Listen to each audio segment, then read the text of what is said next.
I'm Jennifer Wolski. I'm Joel Agnew. This is Chica. And this is On the Radar. 100-foot tall eucalyptus trees, like the ones fallen here, once densely packed alongside Kula Highway, greeted ranchers, tourists, and residents every day into Ulapalakua Ranch. They were a historic site that ranch president Sumner Erdman grew up with and regularly used to market the ranch for years. On August 8, that view was wiped out by storm system Isel, as were thousands of other trees and about 10 miles of fencing. The destruction has caused between $500,000 and $1 million, Erdman said. The historic value that is lost, you can't put a price on that. I lived on that ranch my entire life, and back where those trees were, you knew you were about to come to Ulapalakua Ranch. The drought frayed them a little, but Isel took it away from us. But life moves on. Cleanup and repairs have taken over everyday duties on the ranch's 18,000-acre property since the storm. Erdman said that there are still areas he has not accessed and that hundreds of trees and branches are continuing to fall. Part of the rebuilding includes the drowned trees along the Kula Highway, which Erdman hopes to replace with ones that are more sturdy in windy conditions. He said that he'd like to plant some native Hawaiian trees, such as koa, but will avoid eucalyptus. We're going to reforest that drive, but it'll be a couple of generations before anyone sees it, he said. Erdman is still trying to prioritize his work and clean up around the ranch. He said that his family spent decades laying fence line, constructing stables, and building the ranch into what it is today, only to have much of it destroyed in 4 hours. 4 hours. But when you're a farmer and nature deals you a bad blow, you wake up and you go to work, he said. The Maui News, Chris Sugadono photo.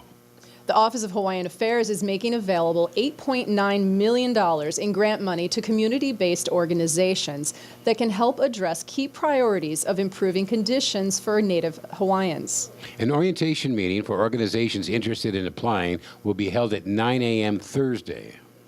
On Molokai and Kulana-Oiwi on Moana Loa Highway.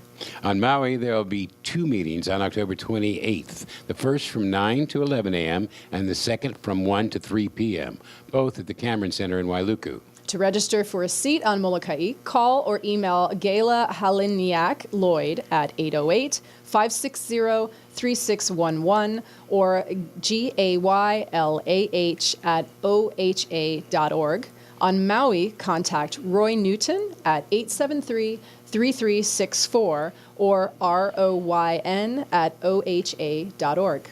Organizations may apply for between $100,000 and $500,000 in grant money to fund one of 6 specific priorities meant to help enhance OHA's efforts.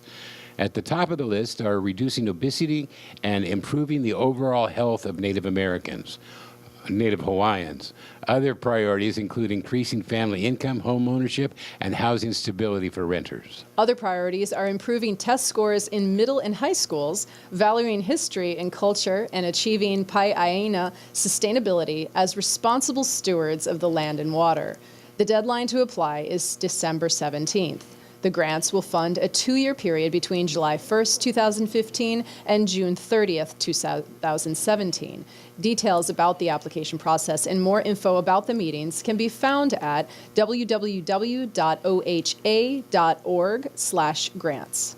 For more than 40 years, customers of Archie's Restaurant have been enjoying Japanese and local-style cuisine, such as thick flour noodles mixed with vegetables and shrimp tempura, along with breaded teriyaki, chicken yakitori, and hamburger steak dishes. All are made from the recipes of 83-year-old Hifumi Tanaka, the former head cook and owner of Archie's. She still goes into the restaurant several times a week to help current head cook and son-in-law Tom Albidi with preparations for the day's meals.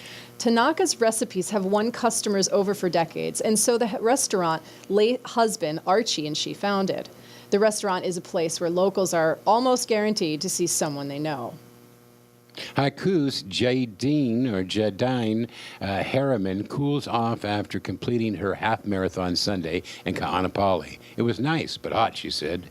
The 44th annual JTB Maui Marathon and Half Marathon drew a combined total of 1,897 finishers for last Sunday's event. The high temperature at Kahului Airport on Sunday was 91 degrees. National Weather Service forecasters predicted more hot weather today, with high temperatures ranging from 85 to 90 degrees and overnight lows of 72 to 77. Windward regions should see cloudy skies with scattered showers, while leeward areas should get isolated showers. Winds were forecast to blow out of the east from 5 to 15 miles per hour. Thursday may bring some cooler temperatures with highs from 83 to 88. I'm Jennifer Wolski. I'm Joel Agnew. This is Chica. And that's what's on the radar.